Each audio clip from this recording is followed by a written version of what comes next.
മലപ്പുറത്ത് കൃഷിമന്ത്രിയെ വേദിയിലിരുത്തി പി.വി. അൻവറിന്റെ വിമർശനം. വനം വകുപ്പ് കൃഷിഭൂമി കയ്യേറുകയാണ്. കൃഷിമന്ത്രി തലകുത്തി മറിഞ്ഞ് ശ്രമിച്ചാലും കൃഷി ചെയ്യാൻ കഴിയാത്ത സാഹചര്യമാണ് ഉള്ളതെന്നും വിമർശനം.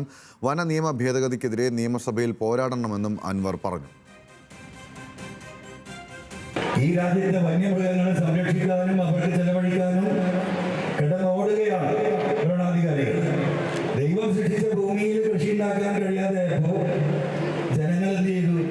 നമ്മൾ ടെറസിന്റെ മുകളിൽ ഉണ്ടാക്കി നോക്കാറുണ്ടോ? ആനശല്യം, ഈ പറഞ്ഞ പന്നിശല്യം ഒന്നുമില്ല.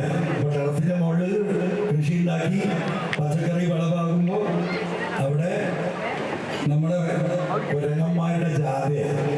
ബഹുമാനപ്പെട്ട കൃഷിമന്ത്രി സഖാവ് പ്രസാദ് അവർ തലകുത്തി മറിഞ്ഞിട്ടും ഒരു കാര്യവും ഇവിടെ നാട്ടിൽ നടക്കാൻ പോകുന്നില്ല. ജനങ്ങൾ പിന്തിരിഞ്ഞുകൊണ്ടിരിക്കുകയാണ്.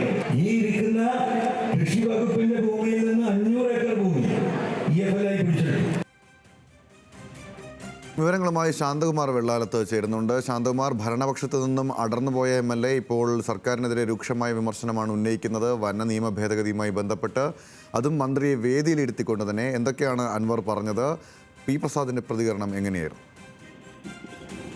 ഗൗതം, പി.വി. അൻവർ മന്ത്രിമാരെ വേദിയിലിരുത്തി വിമർശിക്കുന്നത് ഇത് രണ്ടാം തവണയാണ്. നേരത്തെ വനം വകുപ്പ് മന്ത്രി നിലമ്പൂരിൽ ഒരു ചടങ്ങിന് വന്നപ്പോഴും സമാനമായ രീതിയിൽ മന്ത്രിയെ വേദിയിലിരുത്തി തന്നെയായിരുന്നു വന നിയമത്തെക്കുറിച്ചും വനം വകുപ്പ് നടത്തുന്ന ജനങ്ങളോട് കാണിക്കുന്ന അവഗണനയ്ക്കെതിരെയും എല്ലാം രൂക്ഷമായി വിമർശിക്കുന്നു. അതിന് സമാനമായ രീതിയിൽ തന്നെയാണ് ഇന്ന് കൃഷി വകുപ്പിന്റെ ഒരു പരിപാടിയിൽ പങ്കെടുത്ത കൃഷിമന്ത്രിയെയും സമാനമായ രീതിയിൽ അദ്ദേഹം വിമർശിക്കുന്നത്. അതിലേറ്റവും പ്രധാനപ്പെട്ടത് കൃഷി ചെയ്യാൻ പറ്റാത്ത അവസ്ഥയാണ് ഇന്നുള്ളത്. അതിന് പ്രധാനപ്പെട്ട കാരണം വന നിയമവുമായി ബന്ധപ്പെട്ടതാണ്.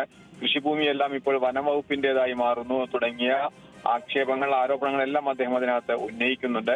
ഒപ്പം തന്നെ അതിൽ ശ്രദ്ധിക്കേണ്ടത് ഏറ്റവും പ്രധാനപ്പെട്ടത് മുഖ്യമന്ത്രിയെയും CPM-നെയും എല്ലാം വെല്ലുവിളിച്ച് രംഗത്ത് വന്ന പി.വി. അൻവർ UDF-നോട് അടുക്കുന്നു എന്നുള്ളത് കൂടി തന്നെയാണ് ഇത് ഏറ്റവും പ്രധാനപ്പെട്ടത്.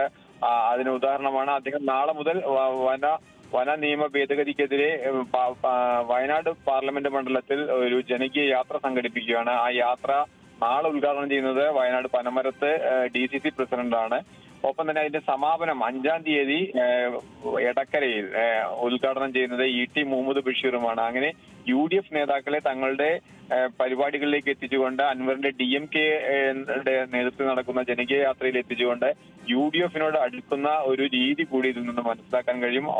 അത് തന്നെയാണ് ജനങ്ങളെ ബോധ്യപ്പെടുത്തുന്ന വിധത്തിൽ അദ്ദേഹം മന്ത്രിമാരെ വേദിയിലിരുത്തി വിമർശിക്കുന്ന ഈ രീതി തുടരുന്നത്. ഗൗതം, ശരി. ശാന്തകുമാർ വെള്ളാലത്താണ് വാർത്തയുടെ വിശദാംശങ്ങൾ നൽകിയത്.